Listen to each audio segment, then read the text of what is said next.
Hey everyone, welcome to A Taste of JavaScript. In this video series, we're going to be going over the entirety of JavaScript in these small, short videos. Now, this is for anyone who's tried to learn JavaScript or tried to learn programming in the past or doesn't know where to start, or maybe you've come from Udemy or Codecademy where they started you with HTML and CSS and it went really well, but then suddenly got to JavaScript and you just get smacked in the face and you don't know what to do. Anyways, let's get started. My name is Aaron. I am a founder and instructor of Project Shift, a software engineering fellowship in Durham, North Carolina, where we help serious career changers become software engineers. I've also started Learn to Code RDU, an in-person and online community for those learning how to code. This video, we're not gonna be doing any coding. We're just gonna talk about some context for JavaScript. I believe if you know JavaScript's purpose and why you're stepping into it, it will help you in the long run to stick with it. You'll really know why you're taking the time to learn this valuable skill. Now, I will always say that you should be language agnostic, which means that as a programmer, you should know how to program not just a specific language, but you should be open to using the best language for whatever it is that you're trying to do in that moment. That being said, you have to start somewhere, right? Even if you wanted to become multilingual and learn all these languages of the world, you would have to pick a language to start with, and you would have reasons for picking that language. So I advise, if you don't know what language to start with JavaScript. So JavaScript's awesome for a number of reasons. One, you can use JavaScript to build almost anything. Front end, back end, if you don't know those terms, we'll go over those.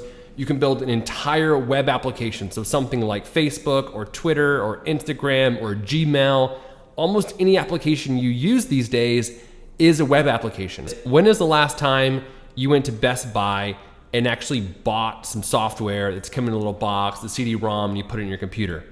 It's been forever, hopefully 10 plus years for you. That's because of web applications. So that's what we're gonna be talking about. JavaScript can do those.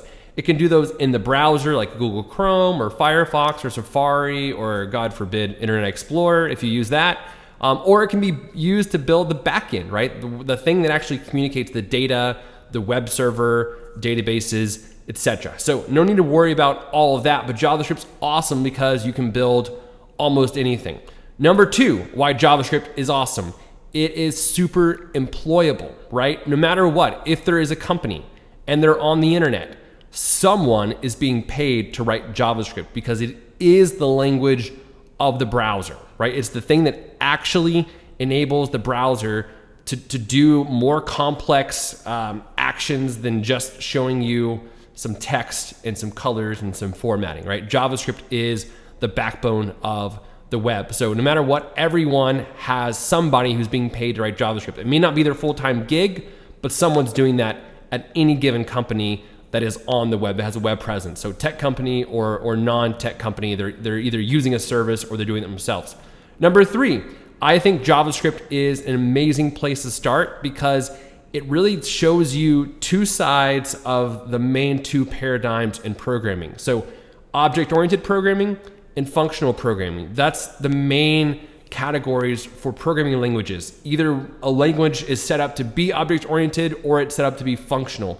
And JavaScript's weird because it can kind of do both. You can do functional things with it, you can do object-oriented things with it. It's not necessarily great at either, but it will give you exposure to everything. So it's sort of like learning Latin. If you can learn Latin, then you can pick up a ton of other languages based off of that one language. And now let me encourage you with learning to program. You're gonna get bogged down by all the different things that you could possibly learn, and your friends will tell you different things to learn, different languages to learn. At the end of the day, it doesn't matter that much, right? If you're gonna learn Java or Python or JavaScript or Ruby, whatever it is, just pick one and stick with it. You'll realize that your next language is super easy to pick up if you just learn the first one in its entirety. All right, now let's talk about exactly what JavaScript does in the browser and how it works. And then next week, we'll actually get into writing some JavaScript code. So let's look at the browser now and see how this works. All right, to understand exactly what JavaScript does before we actually get into start learning JavaScript, we're gonna look at an example of a web application that uses JavaScript. Now, in this example, we're only looking at how JavaScript works on the front end. That is the way in which a user directly interacts with an application. The other way to use JavaScript primarily, I guess I'd say the main other way is the backend. And we're not going to look at that right now. That's how JavaScript manages and manipulates data on some sort of web server. So in this case, we have a simple shopping application. It's called Hipster Shopping because we have things like leather backpack, mid-century modern chair, and leather boots. So that's this website. Now, this website is built using 3 languages, right? HTML, CSS, and JavaScript. HTML and CSS are primarily what we call markup languages, meaning as in there's no logic, right? It's literally just you write the code, the browser reads it, and does something with it. So primarily the HTML provides the structure and text for the application. So let's look at the HTML right now.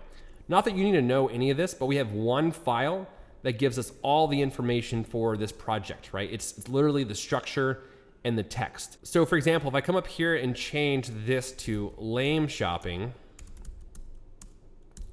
that changes right here.